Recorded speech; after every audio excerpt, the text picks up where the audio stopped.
Welcome to uncle's healthy way. നെയ്ക്കുമ്പളങ്ങ jam ഷുഗറില്ല. ഷുഗറിന് പകരം നമ്മൾ ഈത്തപ്പഴമാണ്. 2 കിലോ നെയ്ക്കുമ്പളങ്ങ തൊലിയും കാമ്പും കളഞ്ഞ് വൃത്തിയാക്കി എടുത്തിട്ടുണ്ട്. 300 ഗ്രാം ഈത്തപ്പഴം കുരു കളഞ്ഞ്.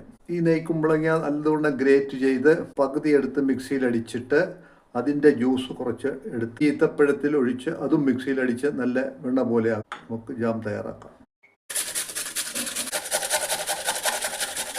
കുമ്പളങ്ങ ഗ്രേറ്റ് ചെയ്ത കുമ്പളങ്ങയിൽ നിന്നും അതിൻ്റെ നീര് മിക്സിയിലേക്ക് അതിലേക്ക് കുരു കളഞ്ഞ് ഈത്തപ്പഴം ഇട്ട് കൊടുത്ത് വെണ്ണ പോലെ അടിച്ച് ഗ്രേറ്റ് ചെയ്ത കുമ്പളങ്ങ ഒരു കുക്കറിലേക്ക് ഇട്ടിട്ട് ഒരു വിസിൽ കഴിഞ്ഞ് 10 മിനിറ്റ് കുക്കർ അനക്കാതെ വയ്ക്കുക. 1 ടീസ്പൂൺ നെയ്യ് ഒഴിക്കുക. നിറത്തിനായി ഒരു 25 ഗ്രാം ബീട്രൂട്ട് നല്ലതുപോലെ ഗ്രേറ്റ് ചെയ്ത്. നമ്മുടെ ജാം തയ്യാറായിട്ടുണ്ട്. ഇത് 3 ആഴ്ച ഫ്രിഡ്ജ് വെച്ച് ഉപയോഗിക്കാം. 1 ആഴ്ച വെളിയിൽ വെക്കാം. പ്രിസർവേറ്റീവ് ഒന്നും ചേർക്കാത്തത് കൊണ്ടാണ്. ഇത് ജാമിൻ്റെ ദൂഷ്യങ്ങളൊന്നുമില്ല.